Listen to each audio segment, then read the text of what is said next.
మీరు మీరు ఇంత మంచిగా మాట్లాడుతున్నారు. సో మీ ఇన్స్టా ప్రొఫైల్ ఓపెన్ చేసిన, సో ఓపెన్ గా ఒక రీసెంట్ గా మీరు ఒక సినిమా చేశారు కదా, సినిమా పేరు కౌసల్య తన్య రాఘవ. అందులో మీరేనా చేసింది? నేనే. నిజంగా మీరేనా? అసలు ఏంటి, నేను షాక్ అయినా చూసి అసలు. అంటే it's very bold. See I don't have any characters restrictions. బేసిక్గా నాకు ఒక ప్రాస్టిట్యూట్ క్యారెక్టర్ ఇచ్చినా నేను చేస్తాను, బికాస్ పక్క it's okay, I have no issues, because it's character.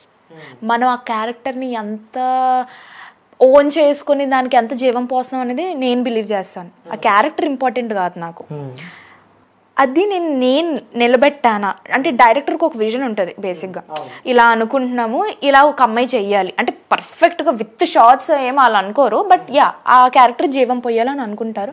నేను అందులో జీవించానా లేదా అలాంటివి చేసినప్పుడు, ఎందుకంటే మీరు కమిట్మెంట్స్ గురించి మాట్లాడినప్పుడు, సో నేను ఇవ్వను దానివల్ల నేను లైఫ్ ఇలా ఉన్నా అంటున్నారు కాబట్టి, సో అలాంటి బోల్డ్ క్యారెక్టర్స్ చేసినప్పుడు, సో ఇంకా వేరే వాళ్ళు, సో వేరే డైరెక్టర్స్ కానీ సంథింగ్ ఎల్స్ ఎవరైనా కానీ, సో ఈ అమ్మాయి ఇలా చేస్తుందంటే మేబీ అని చెప్పి కూడా మీపై నెగిటివిటీ వచ్చే అవకాశాలు ఉంటాయి, బట్ అవి ఆలోచించకుండా డైరెక్ట్ చేశారంటారా?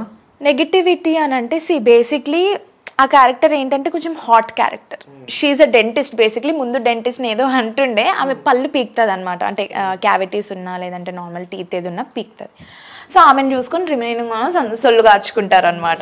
ఊరోళ్ళు అందరు ఆ పిల్ల కోసం, ఆమెను చూడడానికి కోసం వస్తారు. ఇది బేసిక్లీ సీన్. మస్తు మంది సొల్లు కార్చుకున్నట్టు, కొంతమంది మూడ్ స్వింగ్స్ అవి కూడా ఆ వీడియోస్ చూస్తూ ఉంటారు, చెప్పలేదు మేబీ, ఎందుకంటే కరెక్ట్.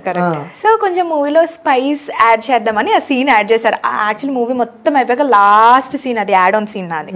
సో జస్ట్ కొంచెం ఏదైనా స్పైస్ యాడ్ చేద్దామని అలా యాడ్ చేసుకున్నారు. సో యా ఖచ్చితంగా డైరెక్టర్స్ అవ్వు, లేదా అప్రోచ్ అవ్వడానికి మేనేజర్స్ అవ్వు, కాస్టింగ్ డైరెక్టర్స్ అవ్వు ఖచ్చితంగా అనుకొని ఉంటారు, ఈ పిల్ల ఇలాంటి క్యారెక్టర్ చేసిందంటే ఖచ్చితంగా కమిట్మెంట్ ఇచ్చే ఛాన్స్ ఉంది. వాళ్ళకి ఆ ఐడియాతో నన్ను అప్రోచ్ అవుతారు, నువ్వు అని చెప్పేస్తా వెళ్ళిపోతారు, simple. That's not a big deal. Character ఏదైనా చేయడానికి ఓకే, బట్ నో కమిట్మెంట్స్ అంటారు. No commitments. క్యారెక్టర్ ఏదైనా, అండ్ ఐ డూ హ్యావ్ కొన్ని రెస్ట్రిక్షన్స్. మేబీ డ్రెస్సింగ్ ఇలా ఉండాలి, ఇంతవరకే నేను వేసుకోగలను, నా రెస్ట్రిక్షన్స్ ఇంతే. రెస్ట్రిక్షన్స్ ఉన్నాయా? ఉన్నాయి. మరి అందుకనే అలాంటి వీడియోస్ చేసింది. I do have no restriction with that క్యారెక్టర్తో లేదు, డ్రెస్సింగ్తో లేదు, అందుకు నేను చేశాను. ఇప్పుడు నాకు క్యారెక్టర్స్ వచ్చేవన్నీ ఎలా అంటే, లెటెస్ట్ టేక్ మెయిన్ లీడ్. చిన్న మూవీకైనా మెయిన్ లీడ్ వస్తుంది. మెయిన్ లీడ్ వచ్చి కూడా నాకు ఎలా ఉంటుందంటే, మ్యామ్ అంటే నేను ఫస్ట్ చెప్తా, నాకు ఇలా ఇంటిమెసీ సీన్స్ కానీ, రొమాంటిక్ సీన్స్ కానీ, కిస్ సీన్స్ కానీ ఏమి ఉండదు, చాలా క్లీన్ వర్క్ ఉండాలి, జస్ట్ హగ్ వరకు ఓకే, బట్ ఆఫ్టర్ దట్ నేనేం చేయను. వాళ్ళు ఏమంటారంటే ఏముండదు, మూవీ చాలా క్లీన్ ప్లెయిన్, కాకపోతే ఒక సాంగ్లోని హీరో డ్రీమ్ చేస్తాడు మేడం, అక్కడ ఇంటిమెసీ సీన్. ఓరే బాబు, నువ్వు డ్రీమ్ చేసినా సరే మేము అక్కడ చేయాల్సిందే కదా. సో ఆబ్వియస్లీ నేను అది రిజెక్ట్ చేస్తాను. అలా రిజెక్ట్ చేసినవి చాలా ఉన్నాయి. సో ఈ మూవీ మాత్రమే ఎందుకు బయటకు వచ్చింది, లేదంటే ఈ మూవీ మాత్రమే ఎందుకు చేశాను అని అంటే, it's a plain clean work. నాకు ఈ కమిట్మెంట్ లేదు, గోల లేదు. Is a very good team మొత్తం.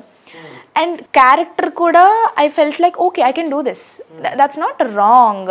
ఐ మీన్ నేను ఎవరినో వెళ్ళి టచ్ చేసి, నేను ఎవరినో వెళ్ళి ముద్దు పెట్టుకో, ఇవేం లేవు. బేసిక్లీ ఓకే, ఆమెను హాట్గా చూపిస్తున్నారు, to be honest I'm hot, అందులో చూపించడానికి తప్పే ఉంది. So I felt okay, I can do this.